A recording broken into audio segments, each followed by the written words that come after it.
Hi hello అందరికి నమస్కారం. అందరు ఎలా ఉన్నారు? నేను Shravani and welcome to our channel Ananda Sandayini. ఈరోజు ఏకాదశి. నేను మార్నింగ్ నుంచి ఫాస్టింగ్ ఉన్నాను. సో ఉపవాసం ఉండటం అనేది ఫుడ్ని ఫోర్స్ఫుల్గా వద్దని చెప్పేది కాదు, అది కాన్షియస్గా చేసే ఒక ప్రక్రియ. సో ఉపవాసం గురించి సద్గురు ఏమంటున్నారంటే శరీరాన్ని తేలిగ్గా ఉంచుకోవడానికి, మనసుని ప్రశాంతంగా ఉంచుకోవడానికి చేసే ఒక ప్రక్రియ. సో నిన్న నైట్ డిన్నర్ చేసిన తర్వాత ఈరోజు ఇంకా ఏం తినలేదన్నమాట. ఇప్పుడు డిన్నర్ తోటి ఫాస్టింగ్ ఏం చేస్తాను. సద్గురు ఏం చెప్తున్నారంటే టీ కానీ ఏదైనా అలవాటు ఉన్న వాళ్ళు ఫోర్స్ఫుల్గా ఆపేస్తే బాడీకి అది ఎక్కువ హామ్ చేస్తుంది, బెనిఫిట్ చేయటం కంటే కూడా ఎక్కువ హాని ఎక్కువ చేస్తుంది అని చెప్పారు. ఒక టీ ఒకటి క్రేవింగ్ ఉంది, సో టీ ఒకటి తాగాను. తర్వాత ఇంకా అసలు ఏం ఆకలి అలా అనిపించలేదు. మార్నింగ్ యోగా చేసుకున్నాను అండ్ పూజ చేసుకున్నాను, ఎక్కడ నీరసం అనిపించలేదు. సో అందుకే కంటిన్యూ చేశాను.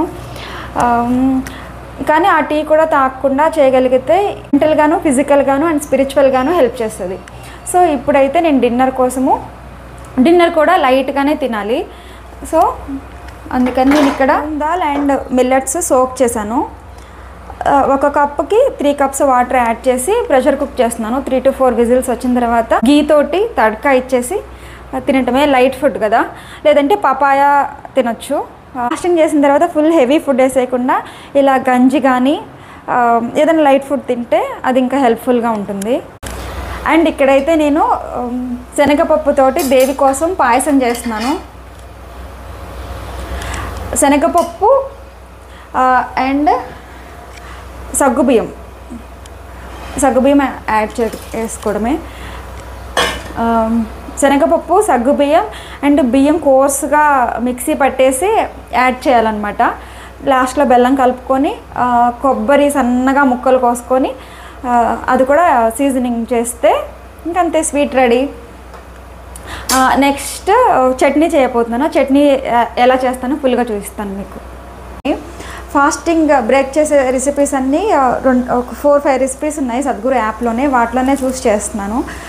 సో ఫస్ట్ అయితే చట్నీ కూడా ఎలా చేసుకోవాలో పూర్తిగా చూద్దాం.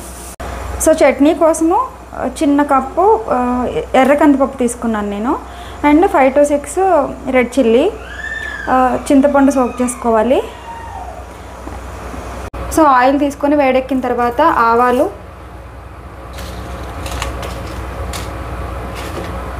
అండ్ కందిపప్పు వేసుకోవాలి.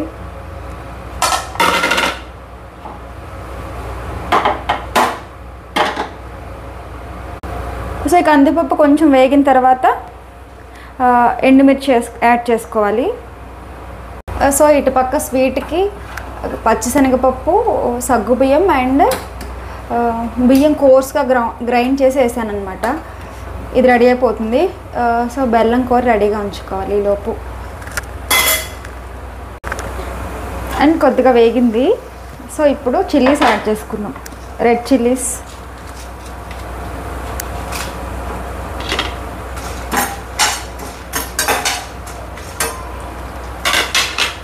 సో ఈలోపు చింతపండు రసం తీసి పెట్టుకుందాము.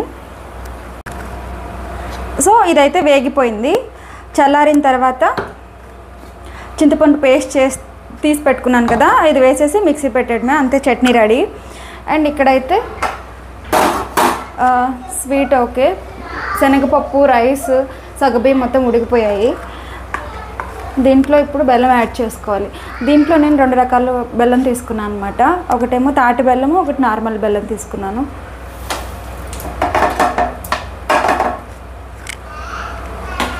అండ్ ఇక్కడైతే మిల్లెట్స్ను పెసరపప్పు ఉడికిపోయిందనమాట.